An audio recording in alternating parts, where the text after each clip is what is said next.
توجہ فرمائے عزیزان کرام، آل محمد علیہ السلام کچھ اور ہیں۔ عزیزان گرامی، جناب امیر المؤمنین سے متعلق پیغمبر نے کہا ہے، جناب خود ابو ذر سے جناب جابر سے، کہ اگر میرے سارے صحابہ ایک وادی میں جا رہے ہوں اور علی اکیلے دوسری وادی میں جا رہے ہوں تو اے ابو ذر، اے جابر، سارے صحابہ کو چھوڑ کے علی کے پیچھے چلے جانا۔ توجہ توجہ توجہ، سارے مجمع کی توجہ، کہ سارے صحابہ کو چھوڑ کے علی کے پیچھے چلے جانا۔ کہ یا رسول اللہ، آپ نے کہہ دیا، ہم نے مان لیا، لیکن دلیل کیا ہے، وجہ کیا ہے؟ سب کو، اتنے صحابہ کو چھوڑ کے علی کے پیچھے چلے جائیں؟ کہ کیونکہ علی مع الحق والحق مع علی، علی حق کے ساتھ ہے، حق علی کے ساتھ ہے۔ لیکن یہاں پہ حدیث تمام نہیں ہوتی، یہاں پہ گروہ کا جملہ کہہ رہا ہوں، میں پڑھنا کچھ اور جاتا تھا لیکن آپ حضرات نے مزاج بنا دیا۔ تو یہاں سرور کائنات نے کہا، ہاتھوں کو بلند کر کہا علی مع الحق، علی حق کے ساتھ ہے، پھر کہا نہیں والحق مع علی، حق علی کے ساتھ ہے، پھر ہاتھوں کو اٹھا کے کہا اللہم ادر الحق کما دارا علی، پروردگارا حق کو ادھر موڑ دے جہاں علی جا۔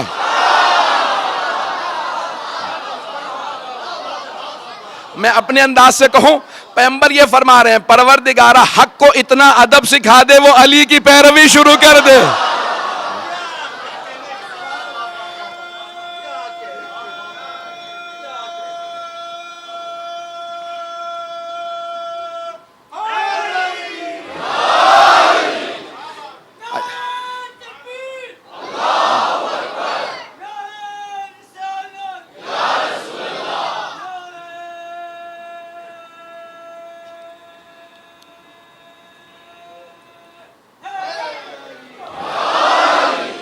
توجہ ہے سارے مجمع کی میرے ساتھ؟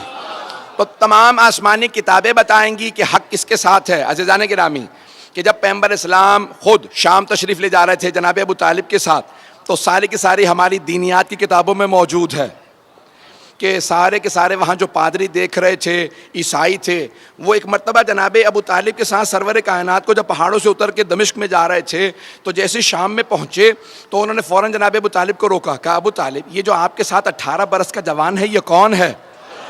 تو ان سب نے کہا یہ میرا بھتیجا۔ جناب ابو طالب نے ان سب سے کہا یہ میرا بھتیجا محمد مصطفیٰ ہے۔ تو کہا کہ ہم نے ان میں وہ صفات دیکھی ہیں جو ہماری انجیل میں پائی جاتی ہیں۔ تو جناب ابو طالب نے کہا تم بتاؤ تمہارے پاس کیا لکھا؟ کہا بھی ہم نے دیکھا جب یہ اتر رہے تھے نا تو درخت ان کے سامنے جھک رہے تھے۔ توجہ توجہ توجہ، درخت ان کے سامنے جھک رہے تھے، محسوس یہ ہوتا تھا یہ سارے کے سارے پہاڑ ریزہ ریزہ ہو جائیں گے، سب چیزیں ان کے قدموں کے بوسے لے رہی تھی، اور یہ ساری کی ساری کائنات سے تسبیح کی آوازیں آ رہی تھی۔ لگتا ہے یہ وہ جو آخری نبی ہیں وہ یہی ہیں۔ عیسائی پادری دیکھے پہچان لے، اور جو آغوش میں پال رہے ہیں وہ نہیں پہچان رہے ہیں۔ عزیزان گرامی، وہ صفات تھی جناب سرور کائنات میں، یہاں تک کہ جب جناب فاطمہ بنت اسد مادر امیر المؤمنین مدینے آئیں تو صحابیات نے سوال کیا، جو بیویاں پیغمبر پہ ایمان لے کے آئی تھیں، کہا ہے فاطمہ بنت اسد آپ نے سرور کائنات کو پالا ہے، کچھ بچپنے سے متعلق بتائیں گی؟